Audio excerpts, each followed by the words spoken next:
नल जल योजना के संदर्भ में है। मेरा विनम्र निवेदन है माननीय सुधांशु जी से कि इस विषय पर अपने प्रेस को संबोधित करें।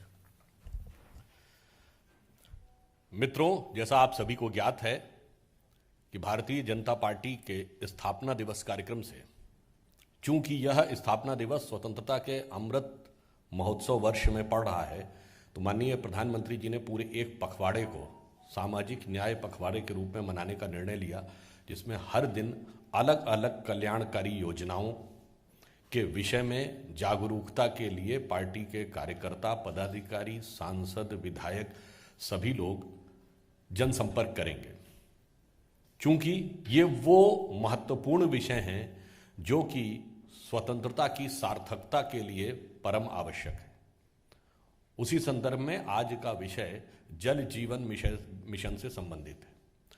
आज सभी को संभवतः ज्ञात हो कि यह विषय कितना महत्वपूर्ण है। आप इस फैक्ट से समझ सकते हैं कि भारत में विश्व की 16% जनसंख्या रहती है, परंतु हमारे पास सिर्फ 4% पीने योग्य जल के स्रोत हैं, और हम विश्व के भूगर्भ के जल यानी जमीन के नीचे के पानी का 40% उपयोग करते हैं। तो यह इस बात का प्रमाण है कि यदि आने वाले समय में दूरदृष्टि रखकर जल के संचयन और प्रबंधन का ध्यान न रखा जाए तो बहुत बड़ी समस्या हो सकती है। So keeping this thing in the mind, prime ministers visionary plan has given an emphasis on जल जीवन मिशन। इस मिशन की शुरुआत माननीय प्रधानमंत्री जी ने 15 अगस्त 2019 को की थी। जब हमारी सरकार आई 2014 में, तो उस समय देश में केवल 16.75% घर नल के पानी से यानी नल के जल से कनेक्टेड थे। इस मिशन के शुरू होने के 2 वर्ष के अंदर ही वह संख्या 48.62% हो गई है, यानी जितने उससे पहले के 67 वर्ष में थे, इन 7 वर्षों में उसके दुगने हो चुके हैं। संख्यात्मक दृष्टि से देखें तो 15 अगस्त 2019 को 3.23 करोड़ घरों में जल था, और 7 अप्रैल 2022 यानी बिल्कुल लेटेस्ट आंकड़े तक 9.4 करोड़ घरों में यानी 9 करोड़ 40 लाख घरों में यह जल पहुंचने में हम सफल हुए। यानी कुल हमने एडिशन 6.15 लाख घरों का किया है इन द लास्ट 2 ईयर्स। 2021-22 में 40,000 करोड़ रुपए जल जीवन मिशन के लिए आवंटित थे। 2022-23 में बजट में एलोकेशन 60,000 करोड़ का हुआ। So the allocation of 60,000 crore rupees in the union budget of 22-23 shows a quantum jump of 50% in one go for this Jal Jeevan mission. This shows our staunch commitment for the cause. जल जीवन mission में कुल मिलाकर 5 वर्ष में 3 करोड़ 60 लाख रुपए के budget का प्रावधान किया गया है। 3.6 lakh crore is been total allocated for the total time span of 5 years. अब तक देश में 107 जिले हैं, जिसमें 1.5 लाख गांव, लगभग 1.5 लाख गांव हैं, जिनमें कि हर घर में जल पहुंचाने में हम लोग सफल हो चुके हैं। 17,29,000 स्कूल और आंगनबाड़ी केंद्र भी नल के जल से युक्त हो चुके हैं। गांवों में पेयजल आपूर्ति के प्रबंधन के लिए 4,82,000 पानी समितियों का गठन हुआ है, और 4 लाख के करीब ग्राम कार्य योजनाएं काम कर रही हैं। प्रधानमंत्री श्री नरेंद्र मोदी जी ने 2021 में 93,068 करोड़ रुपए के प्रावधान के साथ 2021 से 26 के लिए कृषि सिंचाई योजना की भी शुरुआत की थी, क्योंकि पेयजल के साथ साथ कृषि के लिए, सिंचाई के लिए जल की उपलब्धता भी उतनी ही महत्वपूर्ण है। त्वरित सिंचाई लाभ कार्यक्रम के अंतर्गत 2021 से 26 के दौरान कुल अतिरिक्त सिंचाई क्षमता को 13.88 लाख हेक्टेयर तक तय करना था, और कुल 60 परियोजनाएं इस दिशा में काम कर रही हैं, जिनसे संबंधित 30.2 लाख हेक्टेयर कमान क्षेत्र इस विकास की प्रक्रिया में शामिल किया गया है। कुछ महत्वपूर्ण जल परियोजनाएं सरकार के द्वारा राज्य सरकारों की मदद से की जा रही हैं, परंतु उसमें भारत सरकार या केंद्र सरकार एक बहुत बड़ा शेयर दे रही है, which has been a major share of support is been by the union government.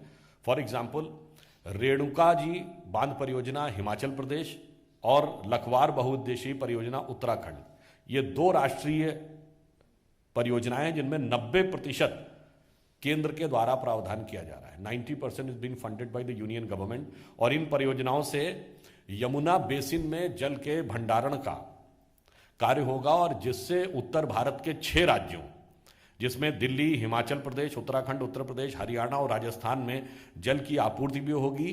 Yamuna में जल की उपलब्धता और जल के स्तर और गुणवत्ता दोनों में सुधार होगा। That will improve the content and quality both in the Yamuna water. हर खेत को पानी पहुंचाने के सिंचाई के लिए सिंचाई योग्य भूमि का भी विस्तार किया जा रहा है, जिसमें तहत लघु सिंचाई और जल स्रोतों के सुधार के लिए करीब करीब 4.5 लाख हेक्टेयर रकबे को और सिंचाई के दायरे में लाया जा रहा है। जो जल स्रोत हैं उनके उद्धार यानी renovation and rejuvenation of the existing water resources, इसके बारे में भी हमारी सरकार पूरी तत्परता के साथ काम कर रही है।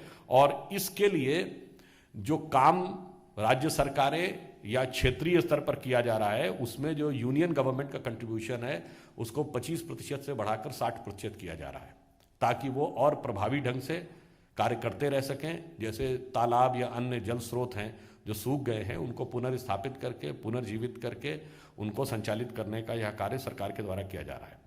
भूमि संसाधन विकास के स्वीकृत वाटरशेड विकास घटक में 2021 से 26 के दौरान संरक्षित सिंचाई के तहत लगभग 2.5 लाख हेक्टेयर भूमि शामिल है।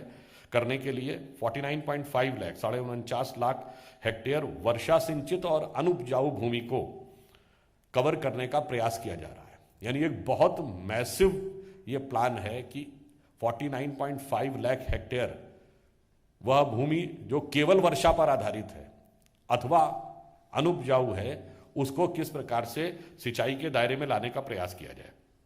इस बार बजट में 44,605 करोड़ रुपए केन बेतवा लिंक परियोजना के लिए दिए गए हैं। इस योजना का उद्देश्य से 9.08 लाख हेक्टेयर भूमि सिंचाई के लिए उपलब्ध होगी और 65 लाख लोगों को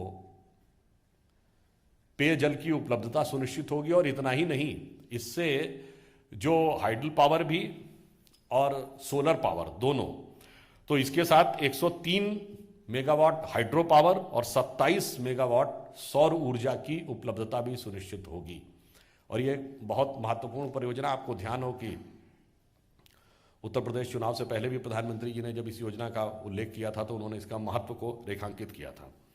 इसके अलावा पूरे देश में 5 रिवर लिंक्स परियोजना भी तैयार की गई हैं, जो योजना अपने अंतिम प्रारूप में आ गई हैं और इसमें संबंधित राज्यों से विचार विनिमय चल रहा है।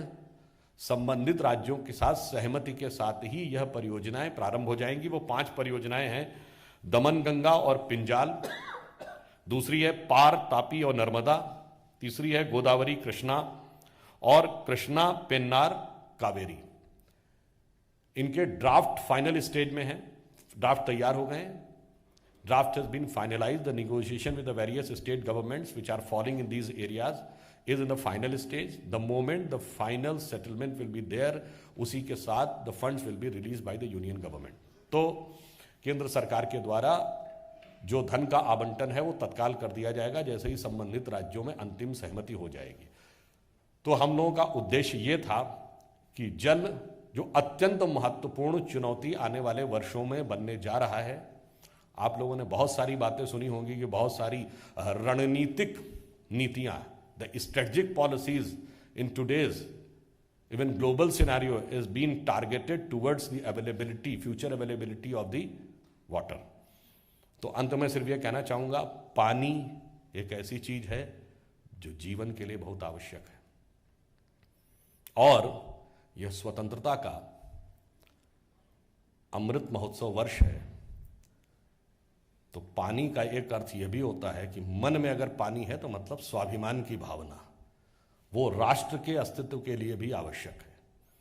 तो जीवन की भी आवश्यकता है, राष्ट्र के लिए स्वाभिमान की भी आवश्यकता है, तो पानी उसका भी प्रतीक है और पानी में से ही मोती भी निकलता है जो चमकती हुई समृद्धि का भी प्रतीक होता है।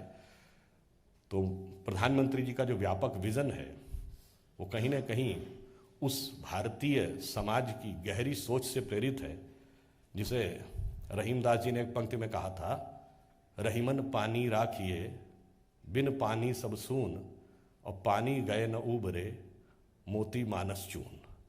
तो सभी चीज़ों को एक साथ लेते हुए जल जीवन मिशन अपने लक्ष्य को प्राप्त करने के लिए सुगमता से आगे बढ़ रहा है और स्वतंत्रता के अमृत महोत्सव में अपनी सार्थकता को प्रस्तुत कर रहा है। धन्यवाद।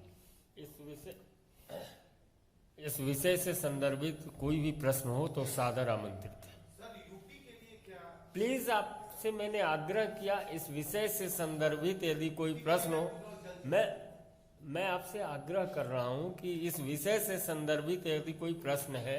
उन्होंने उत्तर प्रदेश के विषय में कहा तो मैंने बताया, जैसे अपने इस संबोधन के अंतिम पंक्ति में मैंने बताया, केन बेतवा लिंक परियोजना जो भारत की सबसे बड़ी परियोजनाओं में से एक है, जिसमें अभी बताया 62 लाख लोगों को पेयजल की उपलब्धता होगी और 107 megawatt hydro power, 27 megawatt solar energy की उपलब्धता होगी। और इसलिए ये इसका एक बहुत मेजर हिस्सा उत्तर प्रदेश में ही आने वाला है और पूर्वी उत्तर प्रदेश यानी अयोध्या से लेकर बुंदेलखंड तक के क्षेत्र में इसका व्यापक लाभ मिलेगा। विकास चंद्रा।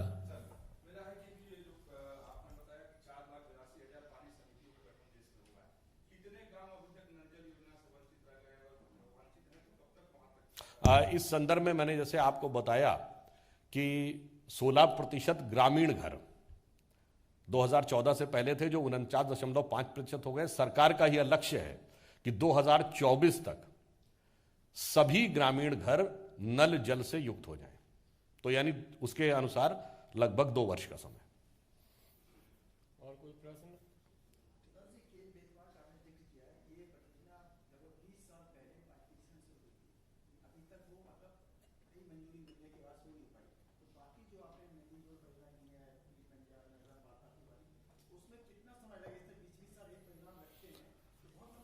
देखिए, उस समय जब हम लोगों की वाजपेयी जी की सरकार थी, संयोग से वह सरकार चली गई और बाद में वह विषयांतर हो गया।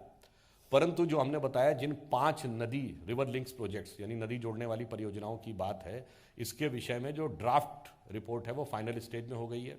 Negotiation with the state governments advance stage में है, क्योंकि आपको पता है कि राज्यों की सहमति जरूरी है, क्योंकि हम लोग यह सुनिश्चित करना चाहते हैं कि चाहे यमुना जल का बंटवारा या कावेरी जल के बंटवारे जैसे दीर्घकालिक विवाद जो 3-3 पीढ़ी से चले आ रहे हैं, इस प्रकार के विवाद ना हो।